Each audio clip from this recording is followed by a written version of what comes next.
심야의 귀가에 거실로 들어선 제 귀에 뭔가의 기계음 같은 낮은 소리가 들렸습니다. 우측에 있는 주방과 제가 지금부터 작업을 해야만 하는 거실 책상에만 불을 켜고 저는 옷을 갈아입으면서 무슨 소리지? 생각했습니다. 그 소리는 주방 전자레인지에서 들려오는 걸 알았습니다. 어둑한 거실 너머 덩그러니 불이 켜진 주방에서 전자레인지에서 노란 불빛이 새어나오고 있습니다.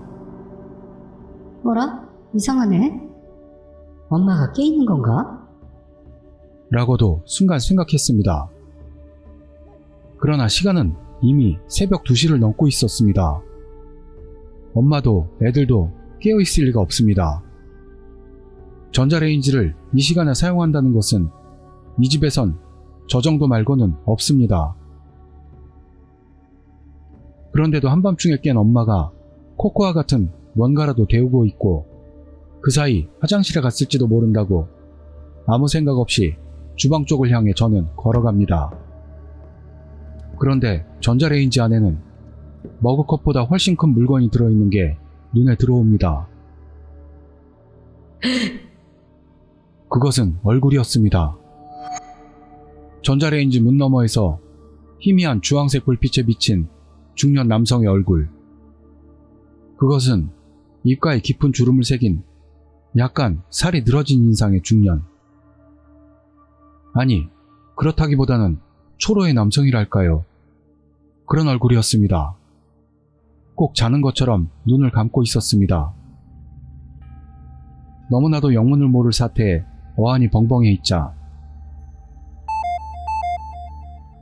하는 얼빠진 멜로디가 흐르면서 눈 너머가 캄캄하게 변했습니다. 최근 전자레인지는 띵 하는 소리를 내지 않습니다. 데우는 게 끝났던 겁니다. 설마. 생각하면서 저는 문에 손을 가져다 댑니다. 덜컹 하는 소리가 나고 문이 열렸습니다만 다행히도 안에는 사람의 머리 같은 건 들어있을 턱이 없습니다. 엄마가 코코아를 데울 거라 봤던 머그컵도 없었습니다. 전자레인지 안은 텅 비어 있었고 아무것도 들어있지 않았습니다. 전자레인지에는 아무것도 없고 엄마도 아이들도 안방 이불에서 자고 있었습니다. 아무런 문제도 없었습니다.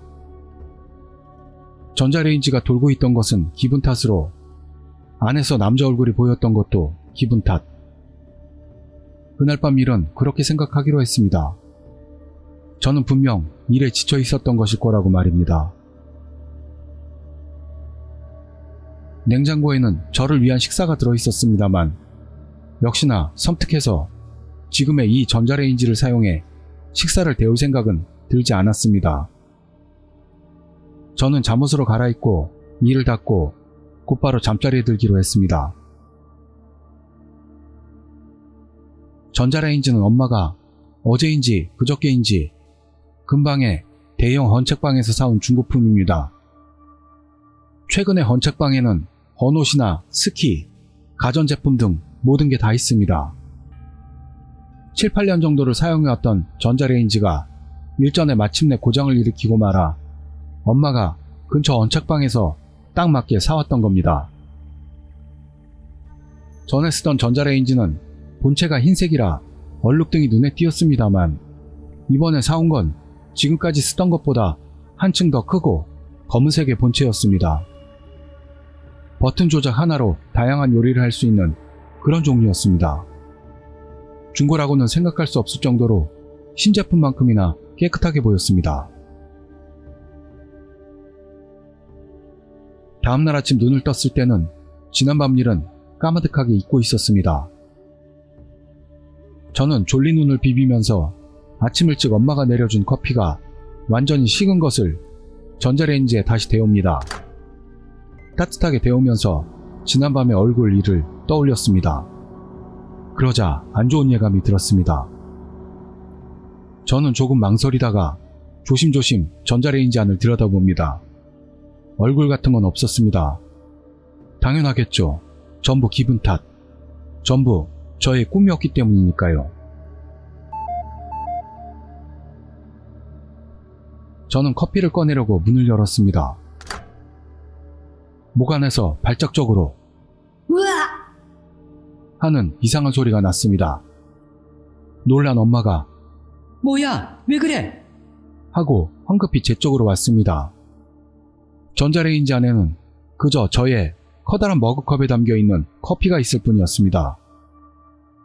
하지만 여는 순간 그곳에는 얼굴이, 그 남자의 얼굴이 있었던 겁니다.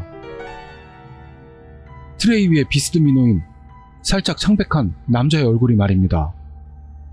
축 늘어진 주름진 뺨에 정리가 안 된 수염이 있었던 것까지 확실하게 보였습니다. 이쪽을 향하고 눈을 감은 채 분명히 그곳에 있었던 겁니다. 하지만 제가 살짝 시선을 뗀 순간 얼굴은 사라져 있었습니다. 몇 분 후 겨우 안정을 되찾은 저는 엄마에게 이유를 설명했습니다. 둘 사이에는 김이 모락모락 나는 커피가 놓여 있었습니다만 그 전자레인지에서 나온 것을 아무래도 마실 생각이 나지는 않았습니다. 엄마의 반응은 최근 너무 바쁘기도 했고 피곤해서 그렇겠지. 라며 극히 당연한 말을 했습니다. 저는 그날부터 검은 전자레인지를 피하기도 했습니다.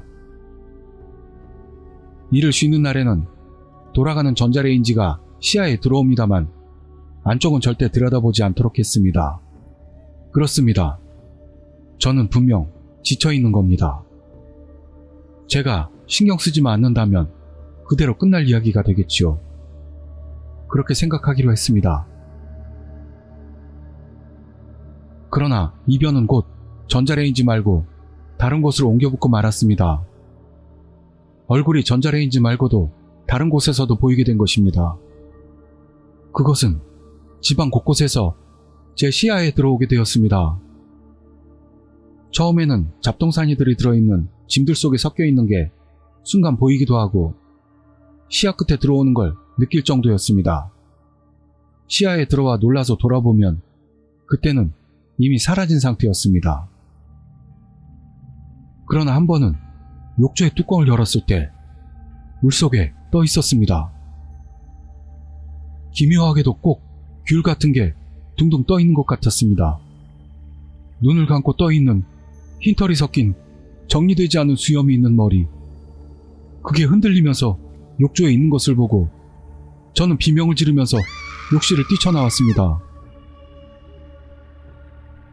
침실에서도 얼굴은 나타났습니다. 제가 도무지 잠이 안 와 이불 속에서 핸드폰을 보고 있을 때였습니다. 제 배 근처에 뭔가가 있는 것을 알았습니다.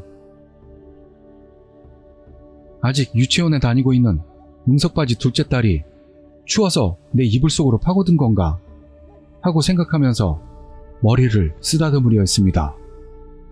근데 아니었습니다. 그 감촉이. 그곳에 있던 것은 예상했던 대로 통통한 아이의 볼이 아니었습니다. 까칠하고 차갑고 축축한 감촉이었습니다. 말을 잃고 핸드폰 화면 불빛을 향하자 이불 속에서 정면으로 저를 바라보는 각도로 이번에는 두 눈을 부릅뜨고 있는 그 남자의 머리가 이불 속 제 배 언저리에 있었던 겁니다. 너무나도 놀라서 그때는 목소리도 나오지 않고 이불 속에서 겨우 빠져나와 거실 소파에서 잠도 자지 못하고 아침을 맞았습니다.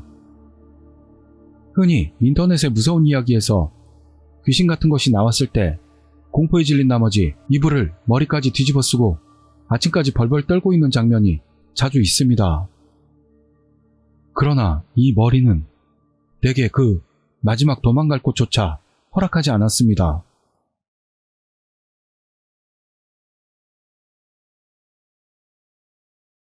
심야에 책상에서 작업을 하고 있을 때 제 오른쪽에 쌓여있던 책더미 위에 그 머리가 올려져 있던 적도 있었습니다. 조용한 음악을 틀고 저는 작업에 몰두하는데 문득 음악의 한 구간에서 위화감을 느꼈습니다. 뭐지? 또다. 또 전자레인지 소리가 난다. 그러나 그것은 제가 있는 자리에서 봤을 때 왼쪽 주방 쪽이 아닌 오른쪽에서 들려오고 있었습니다. 그것도 굉장히 가까운 거리였습니다. 싫어. 보고 싶지 않아. 오른쪽에는 책이 쌓여 있었습니다만 그날은 확실히 보통 때보다 높이가 더 높은 것을 깨닫고 말았습니다.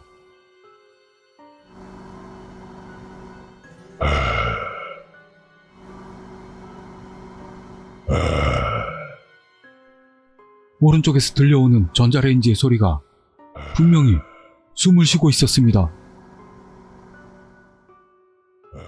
저는 포기하는 마음으로 오른쪽을 봤습니다. 있었습니다. 머리가 책더미 제일 위에 올라와서 하는 전자레인지 같은 신음을 내고 있습니다. 그때였습니다. 이번에도 두 눈을 뜨고 있었습니다. 자세히 보니 녹내장이라고 할까요? 검은 자의 부분이 희뿌옇게 탁한 녹색이었습니다.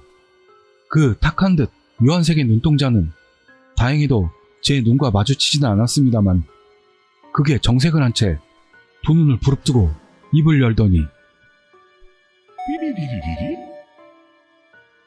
하고 말하는 소리가 들렸습니다. 그때만큼은 한밤중인데도 불구하고 저는 절규하고 말았습니다. 책더미가 와장창 무너졌고 그 머리도 바닥으로 떨어졌습니다. 제가 앉아있던 의자도 화당하고 넘어졌습니다. 저는 침실로 뛰어들어 엄마를 깨운 후 떨면서 사정을 얘기했습니다. 그러나 실제로는 전자레인지 남자가 내 인지 안에 남자가. 라고만 반복해서 전혀 의미 전달이 안 됐다고 엄마에게 들었습니다. 처음에는 제가 술에 심하게 취했다고 생각했던 것 같습니다만 젊었을 때 간호사로 일했던 엄마는 점차 저를 과로로 인한 마음의 병이라고 생각했던 것 같습니다. 그런데도 저는 괜찮다고 주장했고 문제의 검은 전자레인지를 처분하고 새 것으로 사자고 졸랐습니다. 분명히 엄마가 검은 전자레인지를 사서 가져오고부터였기 때문입니다. 하지만 산지 얼마 되지도 않았고 작동도 잘 되니까 아무 문제 없어. 그리고 너 말고는 나도 애들도 아무도 그 이상한 남자라는 걸 본 적이 없어. 과로 아니니? 휴가 좀 받아서 병원에라도 가보는 게 좋겠다. 같은 말을 꺼냈습니다. 그 후로 저는 가능한 한 집에 가까이 가지 않도록 했습니다. 특히 밤에는 말이죠.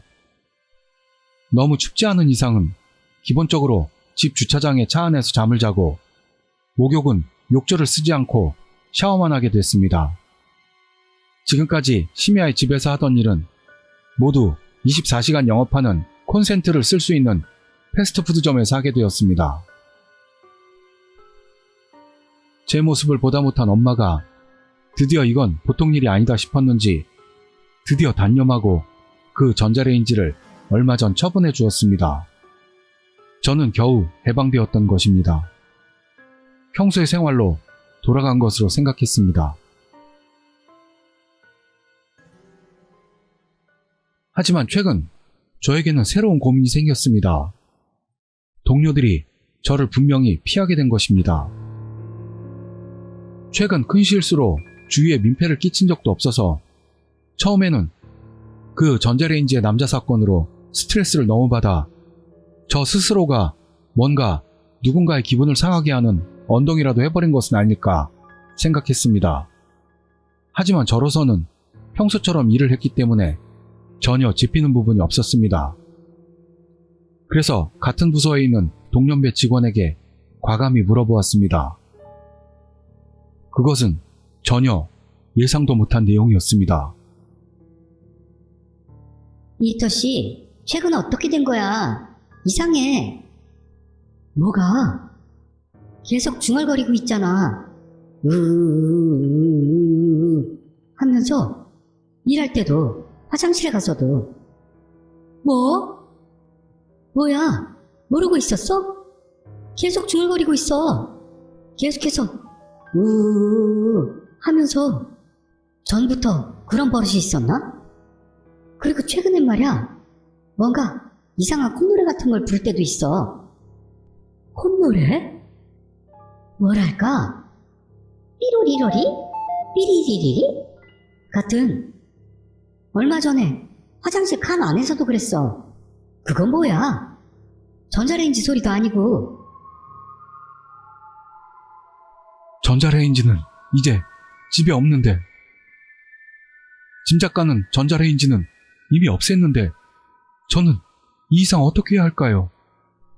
그날 저는 컨디션이 안 좋다는 핑계로 회사를 조퇴하고 그 후로도 병가를 내고 있습니다. 쉬면 쉴수록 가족에게도 걱정을 끼치고 있습니다만 이젠 어떻게 해야 할지 솔직히 모르겠습니다. 계속 그 부 하는 소리가 어디선가 들려옵니다. 지금 이 이야기를 하는 중에도요.